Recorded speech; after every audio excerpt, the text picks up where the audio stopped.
You don't get any contaminants on your hands, but the person you're touching doesn't like to be touched that way because for them something may be missing. And we're very careful with our technical language. It doesn't, no mental contaminants gets into our speech, and therefore we feel like we're really giving the message in a pure way, but it's not doing us any good because they don't understand what we're saying. We wouldn't make this mistake if it were some real languages like Spanish and English. So say you speak Spanish and English, and you're talking to a person who only speaks English, and you're talking about the idea, you wouldn't talk to them in Spanish because they wouldn't understand it. And you want them to understand what you're saying, so you'd speak English because that's what they speak. And what I'm suggesting here is when we're in Rome, and especially when we're talking about the idea, we should speak as the Romans speak about the idea. When I go around the country to give presentations at conferences or universities, frequently professors will ask me if I'll let the students present their research to me, which I love to have done. And the students present their research to me using very technically correct behavior analytic ease. And I have a confession to make.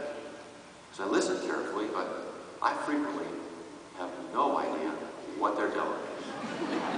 And you know, I'm going to give myself about a B+ for fluency in behavior analytic ease. It's not like I don't know the language, but this language is so difficult, so dense, so counterintuitive, that just hearing it spoken when it's being used to talk about an area of investigation that's not your own, it's really hard to understand. I have to actually read it to go along with what they're saying, to know what they're saying.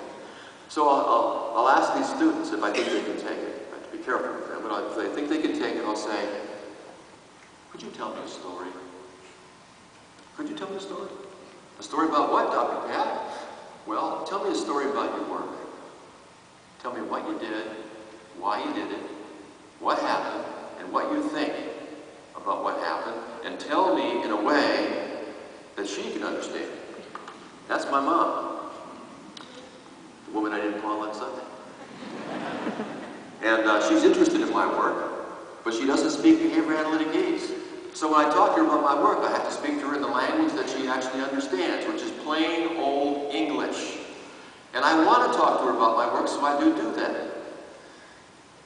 Now I understand why we avoid talking in plain English about the idea to anybody. We want to be correct. We want to be precise. We don't want to let any mentalism get into our speech, and Roman is suffused with mentalism, so it's impossible to speak Roman and not have mentalism appear in the conversation. But I'm suggesting to you that does not mean that you will be ineffective in communicating about the idea and propagating it further if you use Roman. But the tendency to avoid that is something I do understand. And the tendency is tied to a sort of profound desire to want to be right. And I tie that to the legacy of the educational system to which most of us were exposed if we're from the industrialized Western Hemisphere. I'm going to boil that down.